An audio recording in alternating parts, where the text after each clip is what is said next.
There are two main objectives in lesson 3.2. One is to evaluate expressions involving logarithms, and two is to sketch and analyze graphs of logarithmic functions. Logarithmic functions model exponential functions very closely in that they have a lot of the same behaviors, a lot of the same rules and properties that follow them. So in lesson 3.1, we studied a quick review of exponential functions of growth and decay, and we're going to use some of those ideas about exponential equations to help us with logarithmic functions. The reason that the exponential logarithms are closely related is that they are inverse functions. So in the opening paragraph here, they're reminding us that if we have two inverse functions, then their graphs have to be reflected across the line y equals x. And also, in order to evaluate whether or not a function has an inverse, we apply the one-to-one test or the horizontal line test. So first concept they're getting at here is if you graph any exponential function, and they're looking at an exponential growth function. Exponential growth function will look like the one I just highlighted in red. Well, this red graph passed every horizontal line test that we give it. And that's pretty simple to see that no matter where we draw a horizontal line, I'll grab that, and I'm going to illustrate that by moving along this curve. No matter where we place it, it's only going to touch this graph in one location, which means it will be a one-to-one function, and all one-to-one functions have an inverse. And in order to graph the inverse functions, remember, in order to find the inverse, you switch the roles of x and y, and then you graph those ordered pairs of y comma x for your inverse. So what we get then is a logarithm, and a logarithm is the inverse of an exponential function. So that's the first big tie here. A logarithmic function with a base b is going to be the inverse of an exponential function of base b, which was up here. And I'm going to illustrate that with the base 10. And keep in mind, here's the main ideas. All one-to-one functions have an inverse. All one-to-one functions pass a horizontal line test. And because every exponential graph will pass a horizontal line test, every horizontal function has an inverse, and that inverse function is called the logarithmic function. So we're looking at logarithmic functions and their inverse function logarithm, or logarithms of exponentials being inverses. So this inverse definition provides a useful connection between exponential logarithmic functions, and what I'm going to do is I'm going to demonstrate to you this role playing between a function and its inverse. So first function that we have is an exponential function, f at x equals 10 to the x. So I can put in an x and get an f at x or an output back out. We'll try our normal three ordered pairs. A negative 1 is 1/10, 0 is 1, and 1 is 10. So if I graph those ordered pairs, at a negative 1, I'd only be at a 1/10, so very close to the x-axis. And at 0, 1, which would be somewhere in here according to my graph, and then 1/10 is going to be somewhere up in here.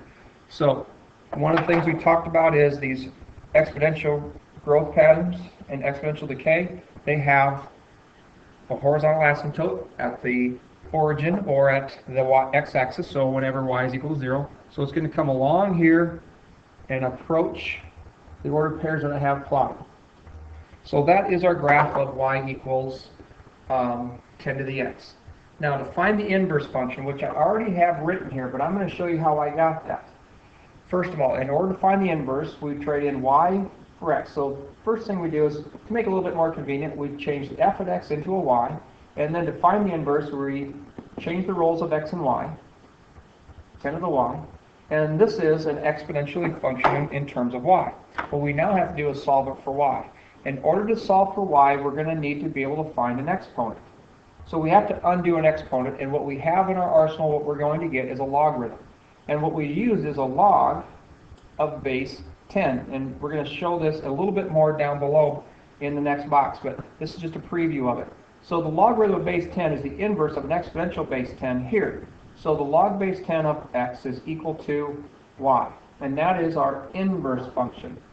If you don't get anything else out of this little exercise I just showed you here, one of the other key ingredients is whenever you graph an inverse function, so if I'm going to graph f inverse of x, our skill that we got from lesson 1.7 is, if I know what the original function is, we can graph the inverse function by simply trading the places of x and y. So 1/10 should be a negative 1, 1 should give you a 0, and 10 should give you a 1.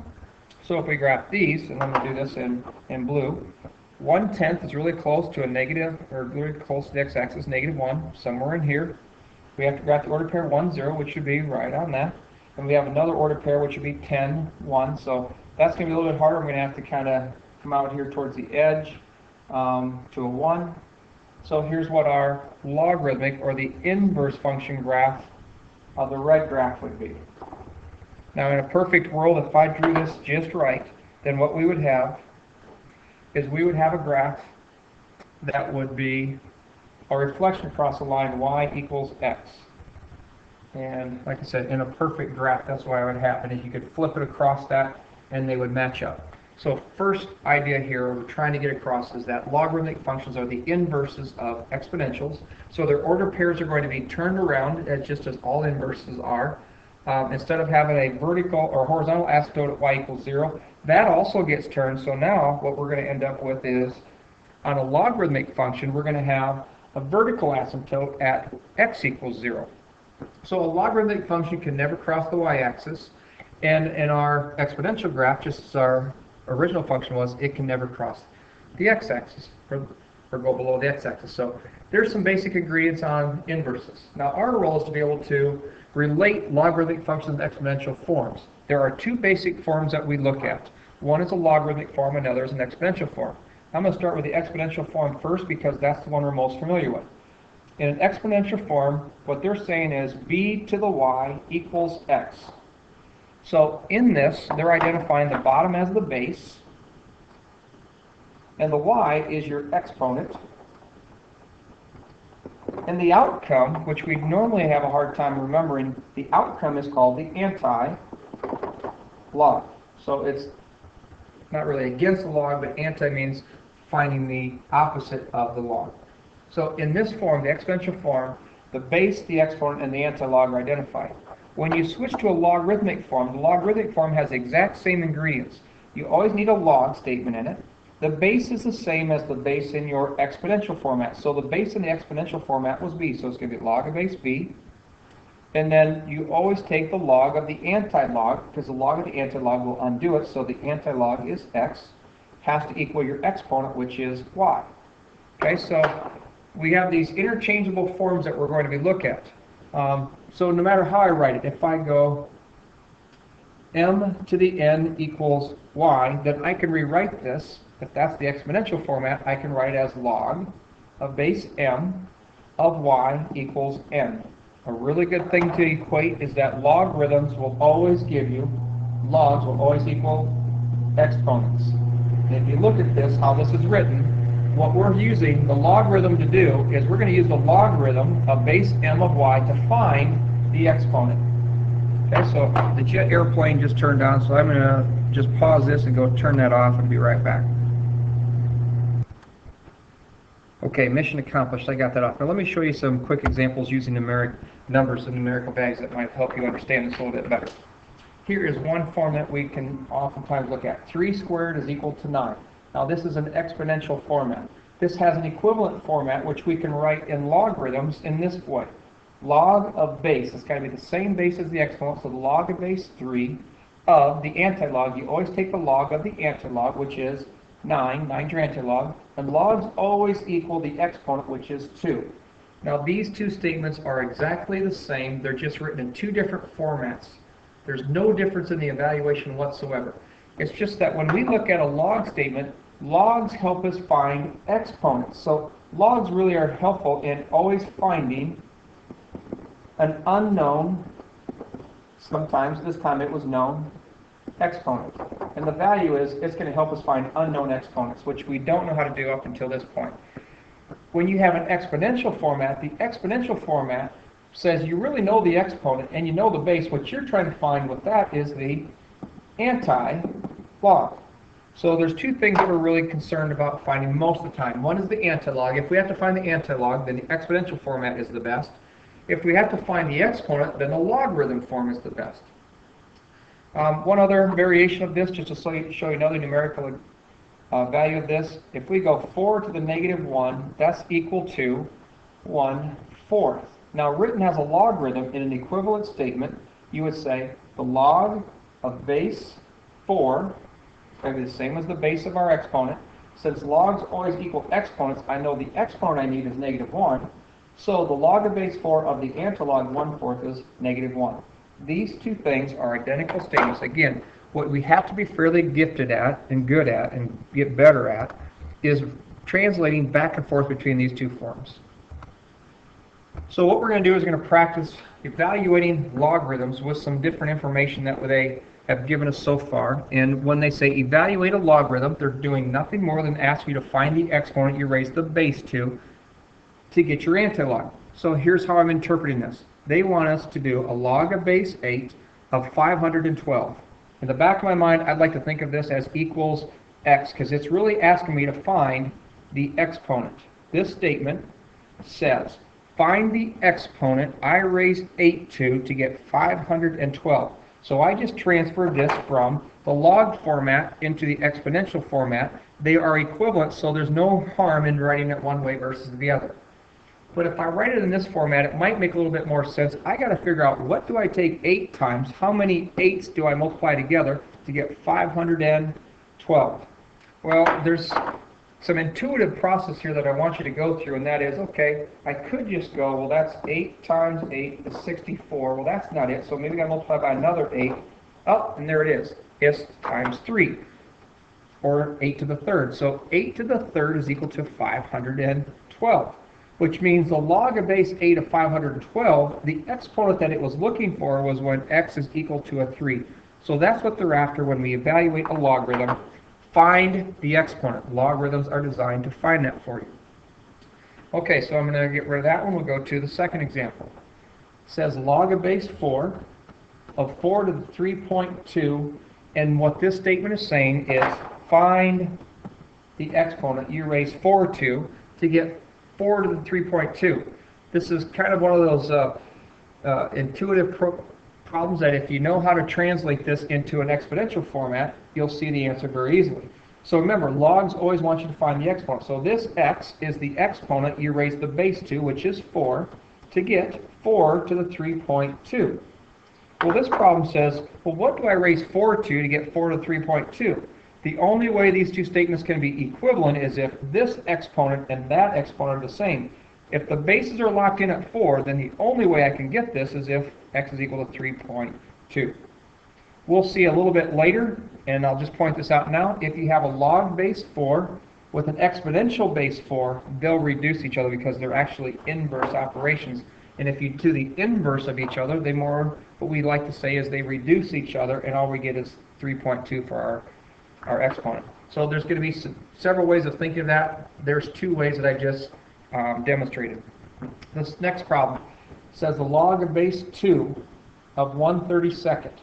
What this problem is implying that you're going to do, you will find the exponent. And remember, logarithms always equal the exponent. That's what that is over here. What is the exponent I raised 2 to get 1/32? Now, in their own way, they're trying to lead you to some equivalencies in base 2. So here's what I'm thinking about on this problem. 2 to the x is equal to 1/32. Now, I'm pretty certain 32 is a power of 2. So it's 2 times 2 is 4, times 2 is 8, times 2 is 16, times 2 is 32. What I want to do is, if I've got different bases in my numbers, I want to create a common base if it's possible. So on this one, I'm going to say this 2 to the x is equal to 32 is equal to 2 to the 5th power, so it's 2 to the 5th. Then I'm going to use some ideas about exponents. 2 to the x equals, if I got 1/2 to the 5th, I can rewrite this as 2 to the -5. If you recall, a negative exponent reciprocates your base. So if I put a negative in front of that 5, it reciprocated the 1/2 to a 2/1. So now I'm coming back to the same concept we did in the last problem. If the bases are identical, 2 and 2, 2 to some power has to give you 2 to the -5. Well, that power that we're searching for is a -5. So that's what we're looking at. If you want to come back, and I'll just do one more thing with you. If you want to check that answer, 2 to the -5, does it really equal 1/32? Well, anything to the negative power reciprocates, so it's 1/2 raised to the 5th. Does that equal 1/32? And to the 5th power means you've got to take 2 to the 5th over and 1 to the 5th. So 1 to the 5th over doesn't look much like a 1 to the 5th. Let me rewrite that. If we use our exponent rules, we distribute the power, and that's 1 to the 5th all over 2 to the 5th. 1 to the 5th is simply 1, and 2 to the 5th is 32, so 1/32. So that's the kind of thinking that they want us to go through. change it to a common base. Without touching a calculator, we should be able to come up with that value. This is not calculator exercise type problems. These are trying to get you involved with how logarithms are related to exponents. So in our final example of evaluating, this is log of base 16 of the square root of 2. What they're asking us to find is go find that exponent. Find the x, which is our exponent, that we raise our base to. Well, 16 is our base. If we raise to the xth power, we have to get the square root of 2.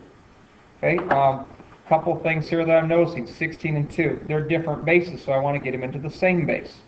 The smallest base that you can convert them to is 2, because 16 is 2 to the 4th power, and if I raise that to the x, I have an equivalent statement. This is equivalent to 16 to the x. Equals. Now the other thing I want to do is I want to rewrite that radical. We talked about radicals and how we can write that as 2 to the 1/2 power. The square root is the same thing as raising it to the rational power of 1/2. Now I'm going to use some power rules. There's an exponent rule that says if anytime you raise a power to a power, it's the same thing as multiplying those exponents. So it's going to be 2 to the 4x has to equal 2 to the 1/2. Once again, here's the same line of thinking. If our bases are the same in each of our exponential statements, then the only way we can get an equivalent expression is if the exponents are equal. So that means that 4 times x has to equal 1/2. And if I solve that, if I reduce it just to a linear equation that where 4x equals 1/2, that means x has to equal, I'm going to have to multiply both sides by 1/4, or some of you might think of dividing by 4, that's the same thing, but then x is 1/8. The exponent I raise 16 to get the square root of 2 is to the 1/8. There's 4 quick examples on how to evaluate logarithms. Again, we're not supposed to be touching the calculator at this point. We're supposed to be able to reason with the idea and the meaning behind equivalent forms of logarithms and exponents, which is really important for us to do in order to get a good understanding of what logarithms are about.